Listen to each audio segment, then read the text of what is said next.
ఆర్టీసీపై రేవంత్ సర్కార్ కుట్రలకు పాల్పడుతోంది. ఆర్టీసీని నిర్దాక్షిణ్యంగా ప్రైవేట్ కు అప్పజెప్పేందుకు కుతంత్రం చేస్తోంది. ఆ కుట్రలో భాగంగానే గ్రేటర్ హైదరాబాద్ పరిధిలో ఆర్టీసీ బస్సులు తగ్గిపోతున్నాయి.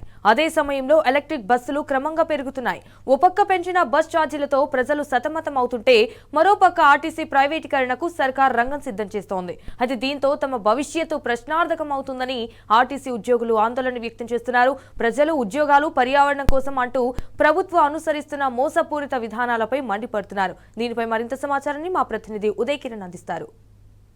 రవాణా శాఖ అంటే ఒక ముఖ్య భాగం. అందులో ఆర్టీసీ అంటే కీలకంగా పనిచేసే వ్యవస్థ. కాంగ్రెస్ ప్రభుత్వం వచ్చినప్పటి నుంచి కూడా ఉచిత బస్సుల పేరుతో కూడా ఇప్పటికే కొంత బస్సులను తగ్గించినప్పటికీ మరోపక్క కూడా ఆర్టీసీ కార్మికుల పొట్ట కొట్టేందుకు కూడా ఈ కాంగ్రెస్ సర్కార్ సిద్ధమైనట్లు కూడా మనకు తెలుస్తా ఉంది. ఇందులో భాగంగానే ఇప్పటికే ఆర్టీసీని ప్రైవేటీకరణ చేసేందుకు కూడా కాంగ్రెస్ ప్రభుత్వం కుట్రలు చేస్తుందని చెప్పేసి పలు ఆర్టీసీ కార్మికులు కూడా చెప్తున్న పరిస్థితి కనిపిస్తోంది. మరోపక్క కూడా అటు బస్ ఛార్జీల మోతతో కూడా ప్రయాణికులు ఇప్పటికే అనేక ఇబ్బందులు పడుతున్న పరిస్థితి కూడా మనం చూస్తా ఉన్నాం. ఇందులో భాగంగానే గత రెండు రోజుల కిందటనే ఈ బస్ ఛార్జీల పేరుతో కూడా ఏదైతే ప్రయాణికులను ఇబ్బంది పెడుతున్న నేపథ్యంలో ఆ ప్రయాణికులకు అండగా బీఆర్ఎస్ పార్టీ ఉంటుందని చెప్పేసి బీఆర్ఎస్ పార్టీ నాయకులు కూడా చెప్తున్న పరిస్థితి కనిపిస్తా ఉంది. మరోపక్క కూడా ఆర్టీసీ కార్మికులు ప్రైవేటీకరణ చేస్తే మాత్రం మా ఉద్యోగాలు కోల్పోయే దిశగా మేము కుటుంబ భారం కూడా రోడ్డున పడాల్సిన వస్తుందని చెప్పేసి అటు ఆర్టీసీ ఉద్యోగులు కూడా చెప్తున్న పరిస్థితి కనిపిస్తా ఉంది. దాదాపు హైదరాబాద్ లో పనిచేసే దాదాపు 15,000 మంది ఆర్టీసీ కార్మికుల భవిష్యత్తు ఏంటని చెప్పేసి వారు చెప్తున్న పరిస్థితి కనిపిస్తా ఉంది. మరోపక్క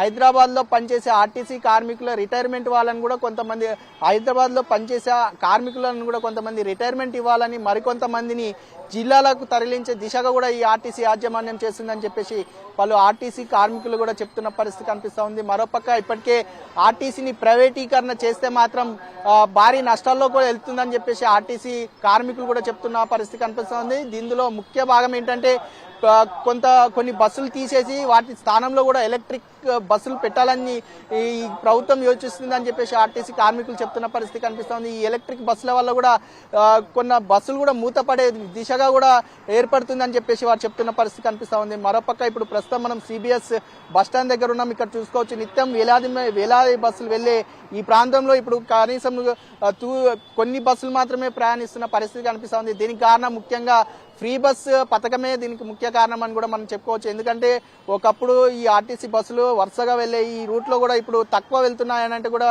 ఈ ఉచిత ప్రయాణం వల్లనే అని చెప్పేసి అటు ప్రయాణికులు కూడా కొంతమంది చెప్తున్న పరిస్థితి కనిపిస్తుంది. మరోపక్క కూడా ఆర్టీసీ కార్మికులు ఈ ఉచిత ప్రయాణం వల్ల కూడా బస్సుల కొరత కూడా ఇబ్బందిగా ఉందని చెప్పేసి వారు చెప్తున్న పరిస్థితి కనిపిస్తా ఉంది. మరోపక్క కూడా అటు ఉచిత ప్రయాణంతో పాటు ఇటు ప్రైవేట్ ఆర్టీసీ బస్సులను కూడా ప్రైవేట్ వాళ్ళకు కూడా అప్పగిస్తే మాత్రం ఆర్టీసీ మరింత నష్టాల్లోకి వెళ్లిపోయే ప్రమాదం ఉందని చెప్పేసి ఆర్టీసీ కార్మికులు కూడా చెప్తున్న పరిస్థితి కనిపిస్తా ఉంది. దీనిపై ఇప్పటికే ఆర్టీసీ కార్మిక సంఘాల నాయకులు పలు దఫాలుగా కూడా ఆర్టీసీ యాజమాన్యాన్ని సంప్రదించగా కేవలం వారి మెమోరాండం తీసుకొని వారికి జస్ట్ హామీ ఇచ్చి పంపిస్తున్నారే తప్ప పూర్తి సమస్యకు పరిష్కారం చెప్పట్లేదని చెప్పేసి ఆర్టీసీ కార్మిక సంఘాల నాయకులు కూడా చెప్తున్న పరిస్థితి కనిపిస్తుంది. మరోపక్క ఇట్లా వేలాది మంది అటు విద్యార్థులు కావచ్చు అటు ఉద్యోగాలకు వెళ్లే వారు కావచ్చు ఇట్లా వేలాది మంది కూడా ప్రయాణిస్తున్న పరిస్థితి కూడా మనం చూస్తాం. ఎందుకంటే వారి బస్ పాస్ల ఛార్జీలు కూడా పెంచిన పరిస్థితి కూడా మనం కొద్ది రోజులు కూడా కింద చూసినాము. దాంతోపాటు ఇప్పటికే కాంగ్రెస్ ప్రభుత్వం వచ్చినప్పటికీ కూడా దాదాపు 4 సార్లు కూడా ఆర్టీసీ ఛార్జీలు పెంచిన నేపథ్యంలో మరోసారి తాజాగా సాధారణ ప్రయాణ ఛార్జీల పెంపడం పట్ల కూడా అటు సాధారణ ప్రజలు కావచ్చు నిత్యం ప్రయాణించే ప్రజలు కూడా కొంత అసహనానికి గురవుతున్న పరిస్థితి కనిపిస్తా ఉంది.